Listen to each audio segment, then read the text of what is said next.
here we go.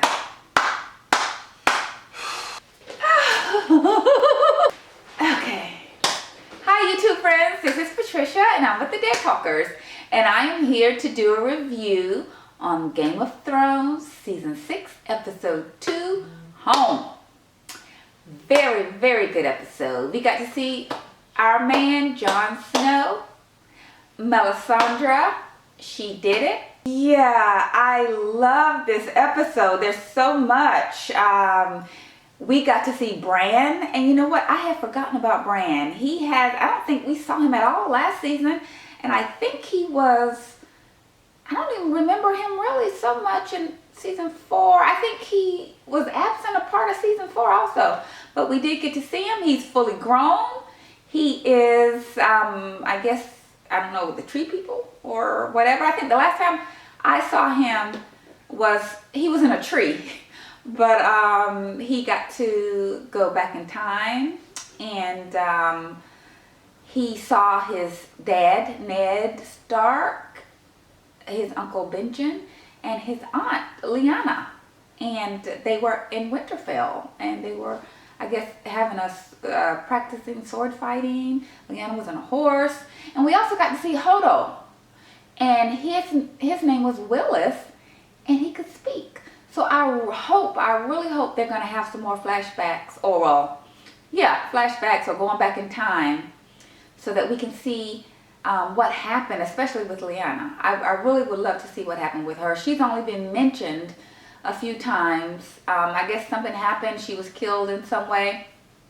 But I really, really want to see. I hope that they show us what happened with her. We got to see, oh my gosh, so many things happened.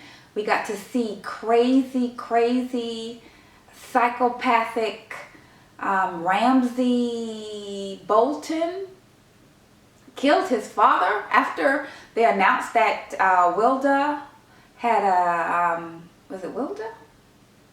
I forget her name. His stepmother.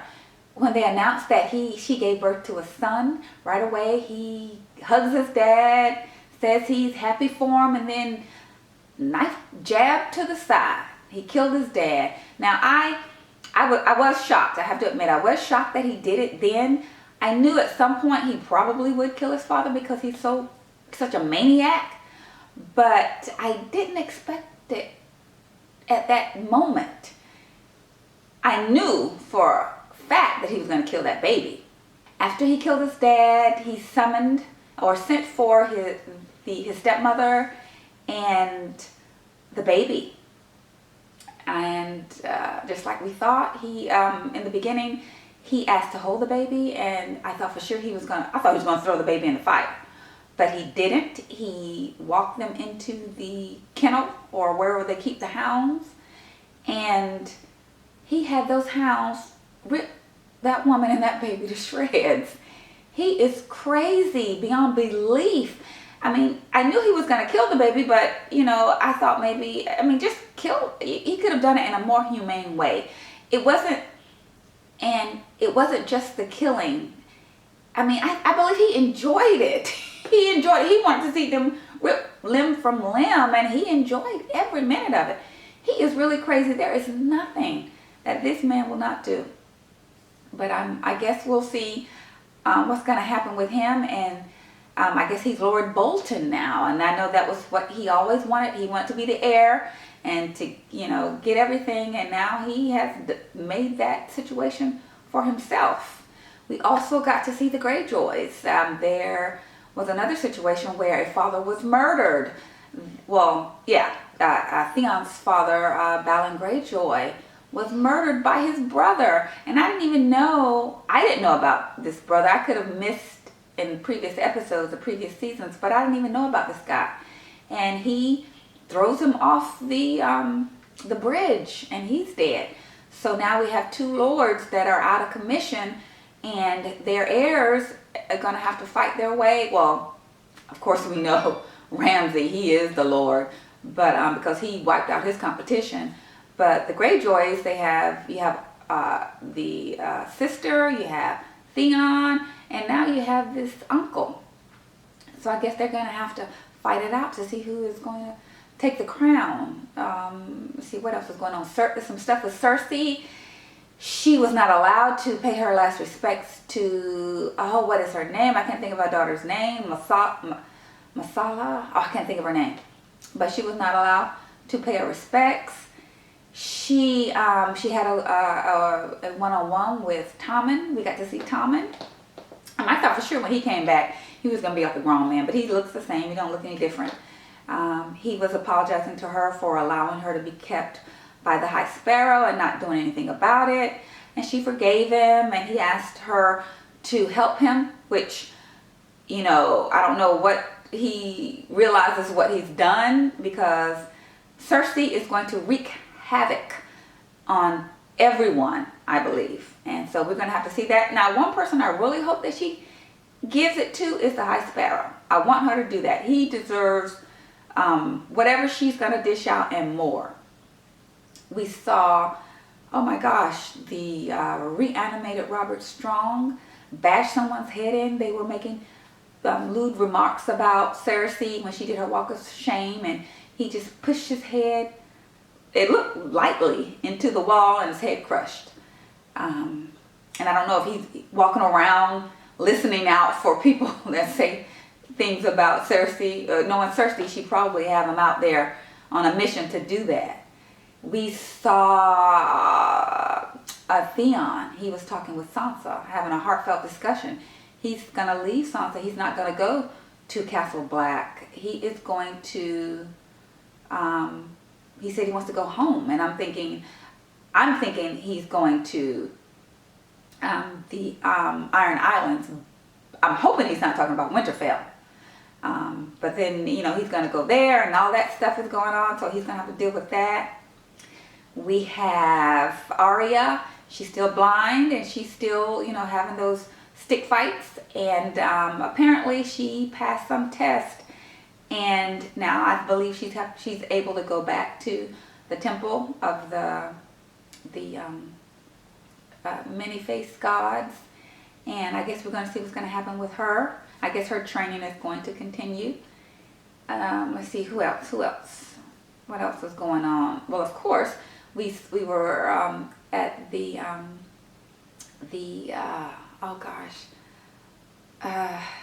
wall, and we saw Alistair Thorne trying to break into the room where Davos and the other Night's Watch are, and where Jon's body is resting.